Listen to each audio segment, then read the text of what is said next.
When I heard about that, it was kind of like being sucker punched, just such a shock.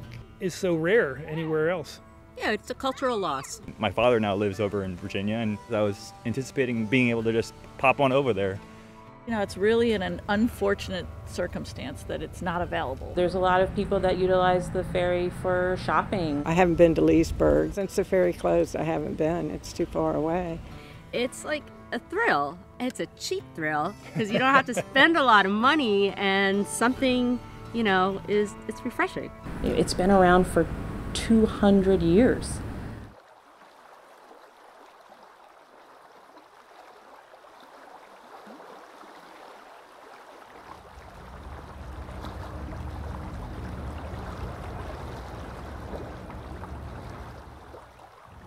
Hello and welcome to Crossings, a story about crossing a river, this river, the Potomac, which separates Northern Virginia over there from the city of Washington, D.C. here, and up and downstream from the state of Maryland.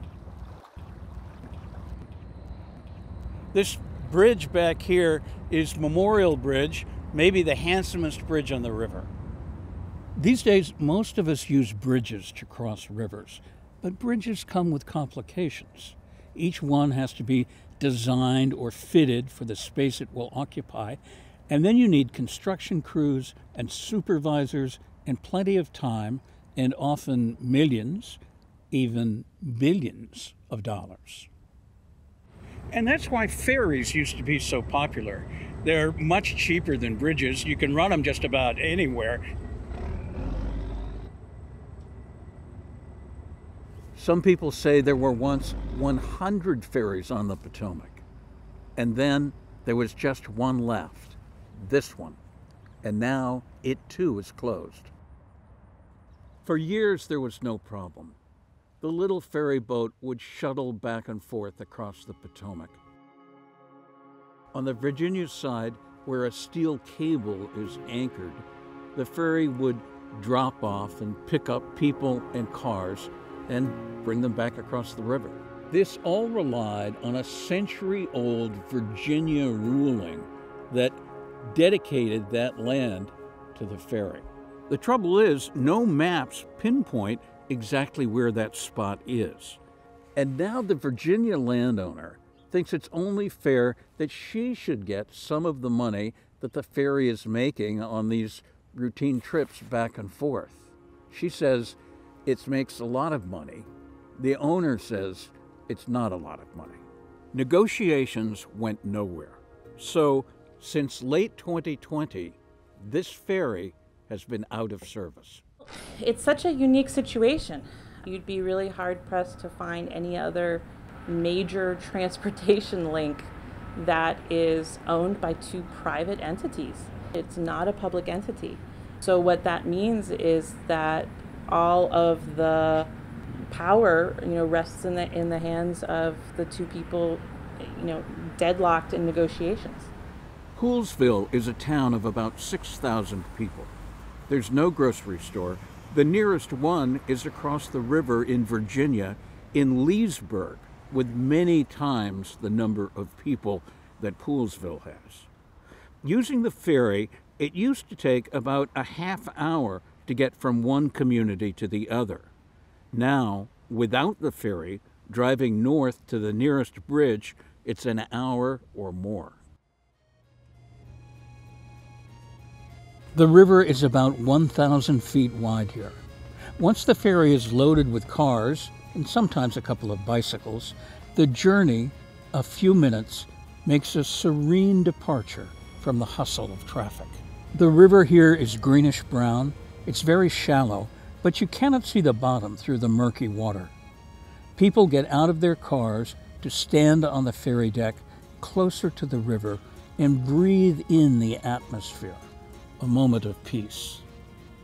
History matters a lot in these communities. That's part of the attachment to the ferry. The Maryland State Assembly voted to authorize it in 1781, and it's mostly been running ever since. White's Ferry has a wonderful, long history. This is a place where the river splits, so it's shallower here. That's why they could put a ferry here, because they poled it. And how did it get to be White's Ferry? Well, that came after the Civil War with a man named Elijah Veers White. The ferry has a new owner. A very successful local businessman, Chuck Kuhn, bought it in February. He agreed to meet us at White's Ferry and arrived in a small, shiny helicopter he was piloting. When you bought the ferry, it was already shut down at the time, wasn't it? Yes, it was. So what led you to say, well, heck, I might as well buy this ferry? Well, maybe I'm a little insane, but aside from that, the ferry has been a very important part of the history of the two counties, and we thought it was just really unfortunate to see what had happened. At least in part, he's counting on a power included in the U.S. Constitution. Eminent domain allows governments to seize private property, compensate the former owner, and convert the property to public use, such as a ferryboat landing. The 7-mile Maryland road down to the ferry landing is very quiet these days. That's hurt business. I live on White's Ferry Road, and it's a road that runs all the way to the river. And it runs all the way to the river, Potomac River, and it's a main thoroughfare. It was until the ferry got closed. For people who commute across the river, this was really a very efficient way to go to work in Virginia.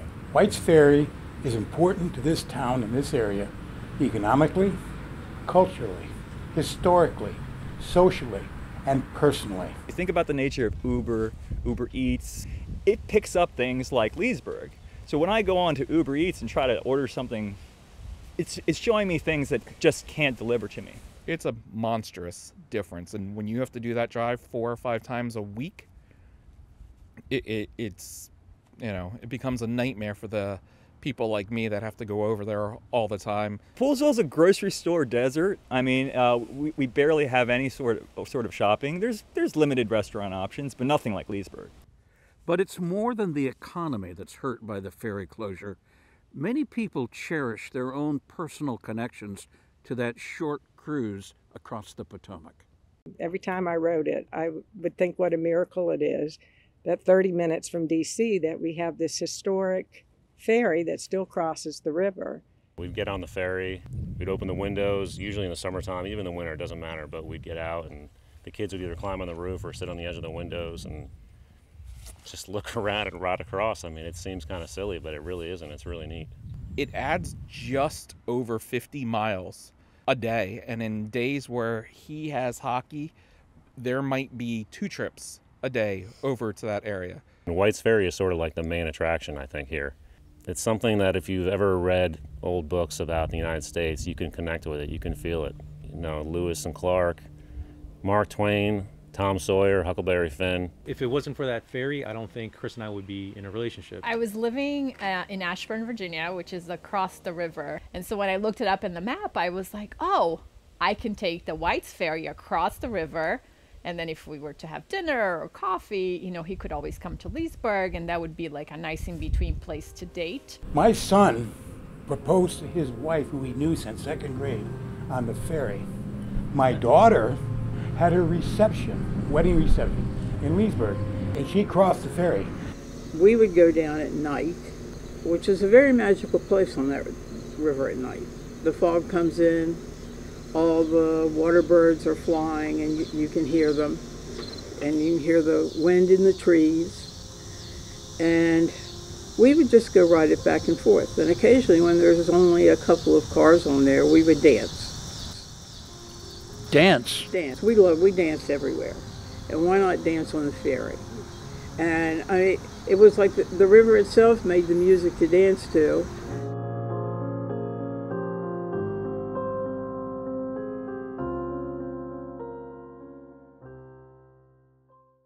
We actually kind of find the fight humorous. And sad. And really sad. Like, humorous in that this is ridiculous, people. We should be able to solve this problem in the 21st century.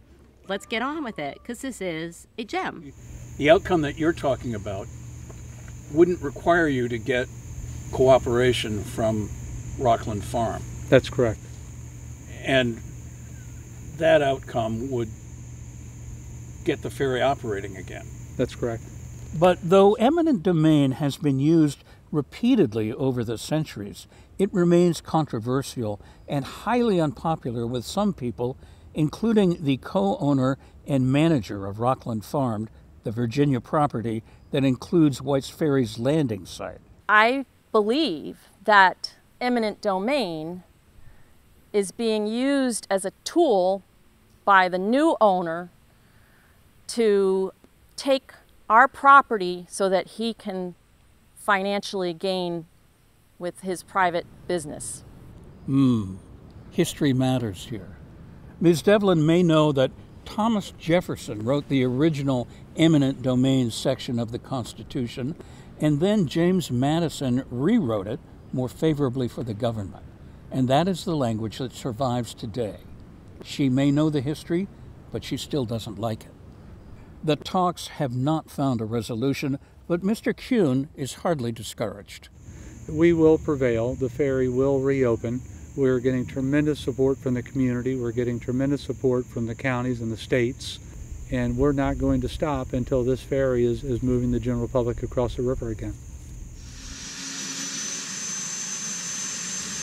Mr. Kuhn's financial gain is not the goal of eminent domain, though it likely would occur from that result. But he is already a founder and CEO of J.K. Moving Company, which he says is the largest independently owned mover in the entire country. That's how he can afford a helicopter. We never wanted the ferry shut down. All we want is to negotiate something that's fair for the use of our landing, fair for both sides, to keep the ferry running. But the ferry is still closed. The path to restoring the ferry service is not clear to anyone. And Poolesville, Maryland, and Leesburg, Virginia, just 10 miles apart, are no longer close neighbors.